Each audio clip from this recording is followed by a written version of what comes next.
আইন উপদেষ্টা বললেন যে ধর্ষকের নাকি ফাঁসি দেওয়া সম্ভব হবে না, তাহলে নাকি নিরীহ মানুষকেও মাঝে মধ্যে ফাঁসি দিয়ে ফাঁসি। ঘটনার সূত্রপাত বৃহস্পতিবার বিকেলে। স্থানীয়দের অভিযোগ, চট্টগ্রাম নগরীর বাকুলিয়া চেয়ারম্যানঘাটা এলাকায় ডেকোরেশন দোকানের এক কর্মচারী 4 বছরের এক শিশুকে দোকানে ডেকে নিয়ে ধর্ষণ করে। খবর পেয়ে স্থানীয়রা ওই ভবন ঘিরে রাখে।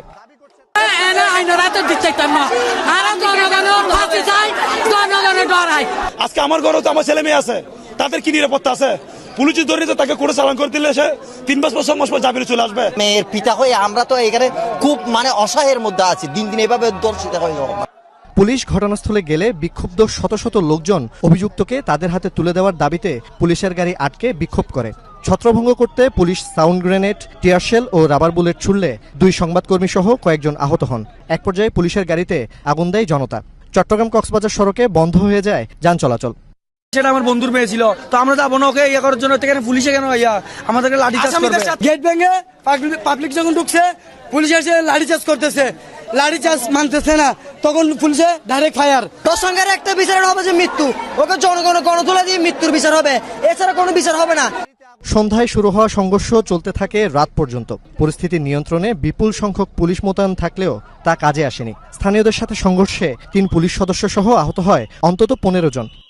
আমরা যথেষ্ট চেষ্টা করেছি, আমরা আরো ফোর্স আনার জন্য অপেক্ষা করছিলাম, সেটা হয়েছে, সেটা দেখেন আমাদের যথেষ্ট ফোর্স আসছে, আমরা এখন টোটালি নিয়ন্ত্রণে নিয়ে আসছি। ওরা চেয়েছিল কি ওখানে তারা হাতে আইন তুলে নেবে এবং মেরে ফেলবে, কিন্তু আইন তো আছে দেশে, আইন তো মানতে হবে। তো আমরা আমাদের মতো করে আসামিকে আমাদের হেফাজতে নিয়ে নিই। তো আমাদের কিছু পুলিশ অফিসার এবং আমি নিজেও আটকে পড়ি, বাট আমরা এলাকার যে সাধারণ পাবলিক, যে সিটিজেন ফোরাম, তাদের সহযোগিতায় আমরা ওখান থেকে বের হয়ে আসি। অসুস্থ ওই শিশুটিকে হাসপাতালে ভর্তি করা হয়েছে। অভিযুক্তকে হেফাজতে নিয়েছে পুলিশ। জুবায়েত ইবনে শাহাদাত, যমুনা নিউজ, চট্টগ্রাম।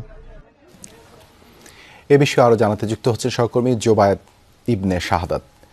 জুবায়েত, এলাকার পরিস্থিতি এখন কেমন?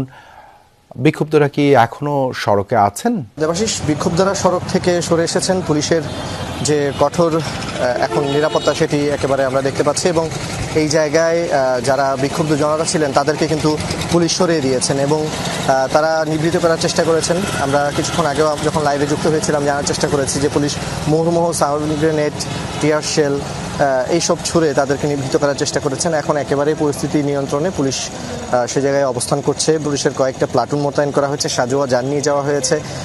পাশাপাশি পুলিশের পক্ষ থেকে আমরা দেখেছি যে তাদের সুসজ্জিত যে একটি দল সেটি আমরা দেখেছি, র্যাবকে দেখেছি, এবং ঘটনাটি দুপুর থেকে যেহেতু ঘটেছে পুলিশের মধ্যেও এক প্রকার আমরা দেখতে পাচ্ছি যে ক্লান্তি চলে এসেছে। তবে তারপরেও তারা এখন পর্যন্ত সেই জায়গায় আছে।